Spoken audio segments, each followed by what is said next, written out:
Qual é a diferença entre raciocínio lógico e raciocínio lógico matemático?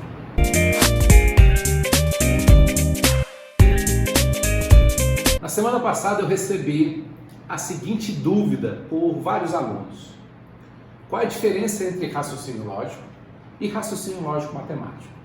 Visando isso, eu busquei o que as bancas cobram e como elas escrevem no edital a diferença entre raciocínio lógico e raciocínio lógico matemático. Ou apenas raciocínio lógico matemático ou lógica matemática, como aparece em alguns concursos.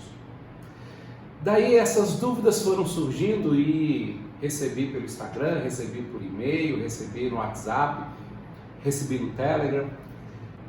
Veio a seguinte ideia, hoje conversar com vocês e passar sobre qual é a diferença entre o raciocínio lógico e o raciocínio lógico matemático e como isso aparece nas bancas, num Sebrasp, numa Fundação Carlos Chagas, numa Cesgranil, numa banca IADES, numa Fundatec, entre outras bancas.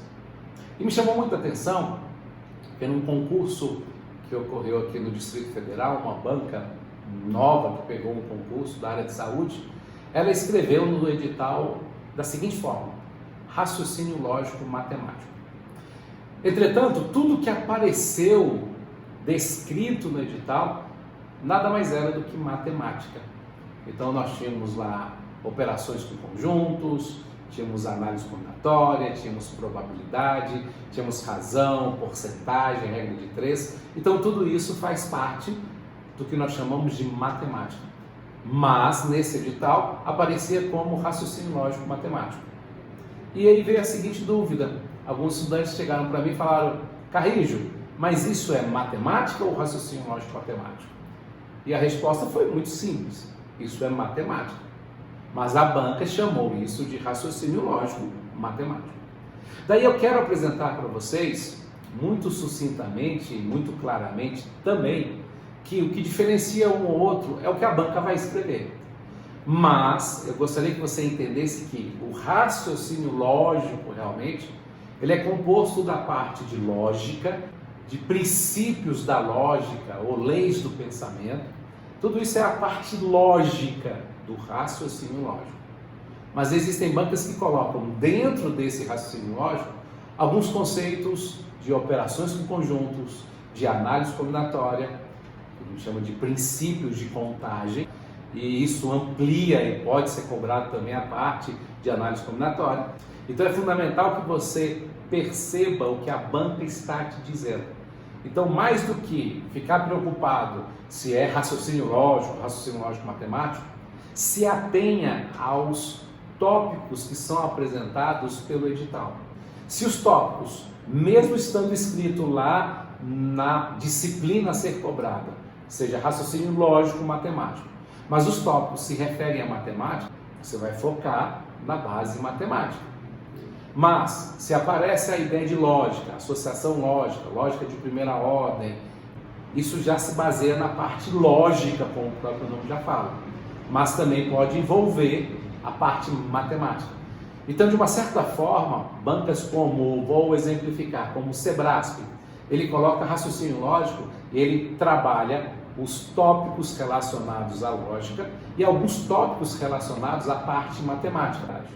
Então eu enfatizo para você, aí que fica nessa dúvida, que mais do que o nome que está escrito, se preocupe com os tópicos que são listados em cada um. Isso é o fundamental. Agora, além disso, eu gostaria de apresentar para vocês algumas percepções que eu estou tendo com algumas bancas. Existia, eu vou falar que existia porque era uma banca que hoje não faz mais concurso, que era a Escola Superior de Administração Fazendária, a famosa ESAF, uma prova de raciocínio lógico bem exigente, uma prova de estatística bem exigente. Mas hoje, muitas bancas, por ela não fazer mais provas, muitas bancas tomam como exemplo algumas questões que já foram cobradas por essa banca. Vai aparecer aí para vocês algumas questões e a gente vai comparar para você poder entender. O Pedro ele sai de casa e ele vai fazer compras em supermercados, em 4 supermercados diferentes. E em cada supermercado ele gasta metade da quantia que ele tinha. Então observe, nós não sabemos a quantia que o Pedro tem, ele vai gastando metade. Só que em cada supermercado ele gasta metade E ao sair de cada um dos supermercados, ele ainda paga R$2 do estacionamento que ele está nesse mercado. Então ele faz isso 4 vezes. Então é um exercício que você pode enxergar de várias formas. Só que você vai ver aí na tela que esse exercício foi elaborado pela banca Exaf. Na verdade não foi nem elaborado. A banca ela se baseou em uma questão de uma Olimpíada de Matemática. Só que já existem outras bancas que cobraram a mesma ideia, apenas alterando o número. Então o que eu quero que você perceba, e eu insisto com isso, com todos vocês, é que o importante é fazer muitas questões. E questões até antigas, porque elas dão base para as próximas questões que podem ser cobradas independentemente da banca que você está trabalhando, da banca que vai ser o seu concurso. Vai aparecer na tela também uma outra questão muito interessante, onde a banca Exaf cobrou, é uma questão que eu sei de pode falar assim, em torno de uma mesa quadrada encontram-se sentados 4 sindicalistas. Oliveira, o mais antigo entre eles, é mineiro. Há também um paulista, um carioca, um baiano. Ele vai contando a história.